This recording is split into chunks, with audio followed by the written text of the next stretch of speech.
Hey, what's up, everybody? It's Pastor Chris. We are back, Tuesday Testimonials. I feel like right now, where our country's at, the world's at right now, everybody needs more hope.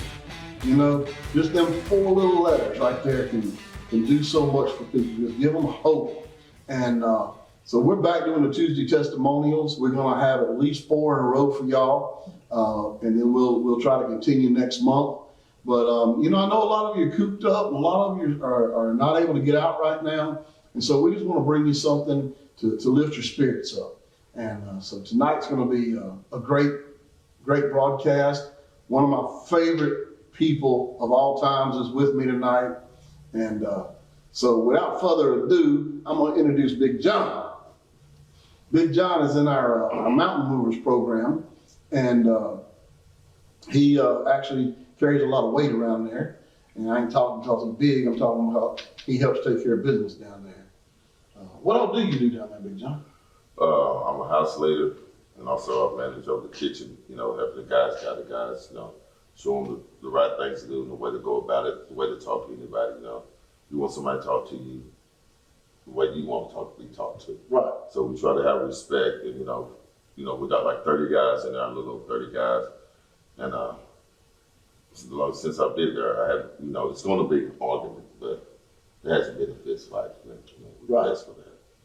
So how long have you been down there? Almost 6 months. Okay. 6 months. And you have a graduation date yet? Well, I'm hoping pretty soon, but I think it's like July 20th, 9 months. Right. It's from 9 months probably to a year probably. So are you planning on staying and working in the Mountain Movers, or are you going to try to get on out and get a job? Or well, we talked about it, and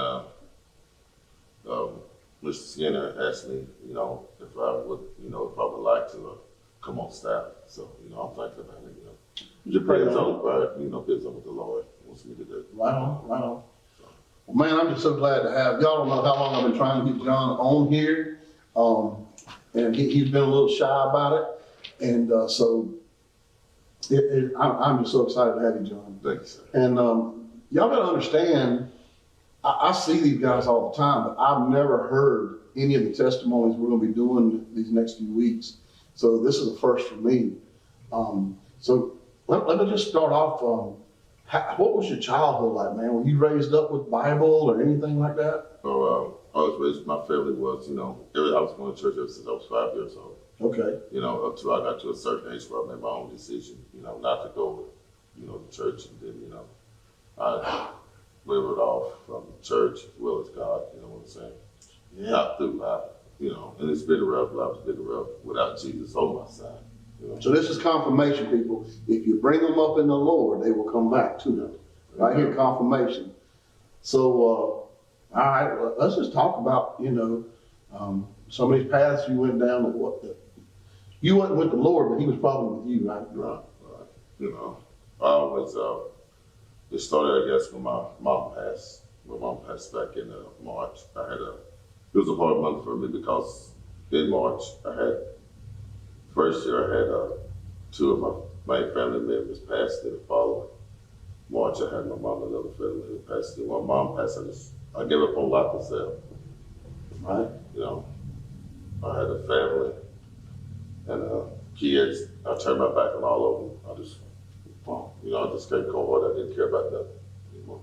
So were you, before this, as a teenager, what was your life like then? Were you into any kind of violence, drugs? No, I wasn't. Did you play sports? No, I never played sports. Love fishing. My dad took me fishing when I was 5 years old. I've been fishing ever since. I love fishing. Right on. I do too, man. Yeah. So really, when your mom passed away, when you gave up, you just went kind of MIA with everybody, right? Yeah. On my own, you know, everything I did, I thought I could do on my own without asking Jesus for help. Right. And it's not possible, you know. I was alcoholic, used drugs, you know, just did what I wanted to do. It wasn't right. Okay. Now, this started way before March, though, right? Yeah, it started back in probably after I got out of high school. I was, you know, I really wasn't drinking. I might smoke, smoke a little weed or something like that. But that's about it, Right. It just escalated low, as time went on. How are you now? I'm 53. You're 53? Yeah. Whoa, that's crazy, dude.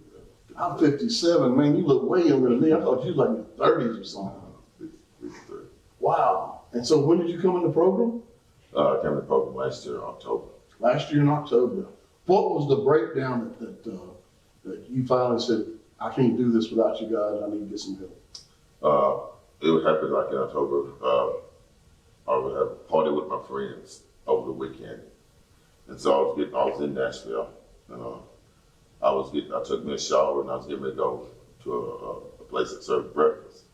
So I was standing in line waiting to go, and something just, I don't know, came out of nowhere and said, keep walking. And so I left there and walked up to 2nd Street where the library is, and across the street, it's where they feed at every Sunday. And that's where I met the mountain movers at. Oh, okay. Yeah. Wow. Just one of them come up talk to you, or did you go talk to them? I would talk to them, asked them, talk to Mr. Justin Skinner, and I asked him, about the program, how to get into the program. He told me. And then, I asked him how long it would take to get into the program. He said, are you ready right now? And I said, yes, I'm ready. And, he took me, got my things, and here I am. Wow. And so the drugs, the alcohol, that's behind you. Yeah. It really is. It don't bother me. I don't have the urges. I'm not saying that I'm a Christian man. No, I'm not yet. But I'm headed that path, and it looks good. Right. Well, I know I was supposed to baptize you. Yeah. And then it got canceled. Yeah. And so give me some idea of what God's been doing in your life since you came in the program. How's He changing you? My attitude has changed a whole lot. I used to not smile, not at all. For 8 years, I didn't smile. I didn't care about how other people felt or the way they felt. You had something and I wanted, I'd probably, I just took it. Just took it. Been there, brother. And I look back at my past. You know what I'm saying? And it wasn't right what I did. I can't go back and change nothing. But all I can do now is look forward to making a better future with Jesus. Right. For myself. Hey, but that's why that windshield's so big in the car, that rearview mirror small. We ain't looking back. We're moving forward. Yeah. It's changed me a lot. My attitude. I'm still growing. I steady study the Bible. I try to read as much time as I get. I just try to stay on top of things. I got 30 other guys. That come to me. I'm still a little rough. And I tell the guys that I'm still a little rough. Sometimes maybe put off like I'm mad or way to say it, but I'm not. It's just me. Right. I get that a lot. Yeah. And and the guys, I love them like brothers. Right. But now you're a role model. Right. Now they're looking up to you, right? Right.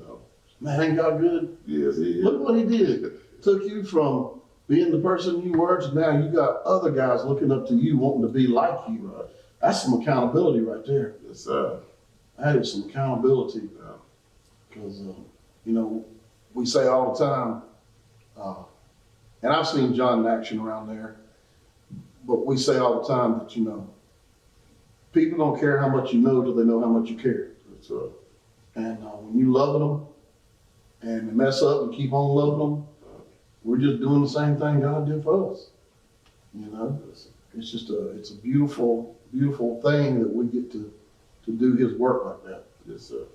So we just praying on the plans of what might be down the road for you. Yeah, like I said, I love cooking. I love cooking. I got something like that. I like to, see how things go. Start off small with no own little business, but like I said, I just want to wait and take my time. And like I said, I'm 53, and I just want to take my time and make sure that I go the right path this time. Right on.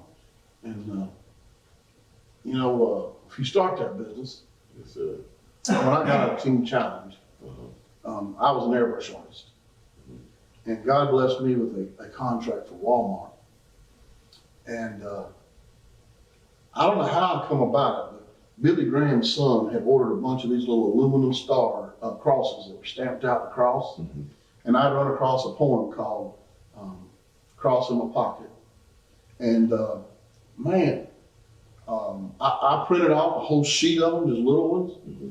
And every time somebody come to my counter, I'd give them a cross with their change and that little poem. Mm-hmm. And the poem talked about the price that Jesus paid for me on that cross. And then people would carry them crosses. And so I was able to not only have my own business, I was ministering so many people. And I'll never forget one time we were doing baseball helmets, and this lady brought her son's helmet in for me to paint.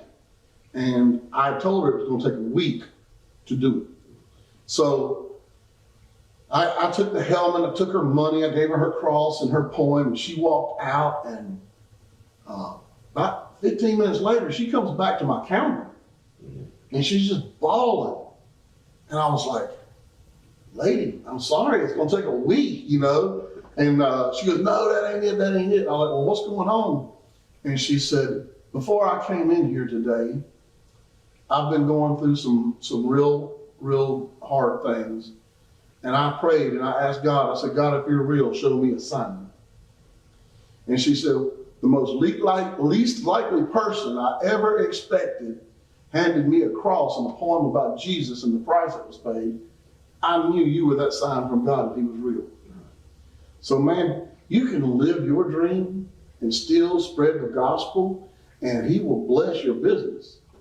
You know, Paul, who wrote 13 books of the Bible, did you know that by trade he was a tent maker? I didn't know that. I did that. He had a tent business. Yeah. And he went out and God told him, he said, you go preach the gospel, I'll take care of the tent business. You won't have to worry about nothing. I got this. And he did. And with me, I ran out of them crosses and I quit giving them out. And it wasn't long after that. That was 4 years I did that. It wasn't long after that they jerked all of our contracts and I no longer have my business. So if you'll be faithful to God, he'll be faithful to you. So if you want to go out there and start that business, baby, you go and you rock it. But you make sure you give him the glory. You put up some kind of sign to let people know you wouldn't be where you at without him. That's right. I would have given him the glory. Yes, sir. Well, Big Daddy, I've enjoyed having you. I'm enjoying being here. And I've been waiting on this a long time. So we got to keep our social distancing right now. So that's how we know it's 6 feet, because that's a 3 foot arm on each other. All right. Well, hey guys, y'all. Hope you enjoyed this week's Tuesday Testimonials. Guys, right now, church is going crazy. Should we have service inside, outside? Should we not have it? Should we live stream? So right now, we're needing all the support and help we can get. If you would like to donate to our ministry, please go to the www.soulrevivalbikerchurch.com/give and just give what you can to help us out. Big John will tell you, we take food down to them all the time. We try to take blankets, whatever they need. We got our prison ministry going on. You know, right now we're having to buy envelopes and stuff because we can only write them letters to support them. We try to get them Bibles and reading glasses on a regular basis. And, you know, we don't have a church building. We're blessed to be able to borrow a church building. So all of our money goes right back into our ministry. And we appreciate all the help you can get. Hey, we love you. God loves you. Nothing you can do about it. Peace out.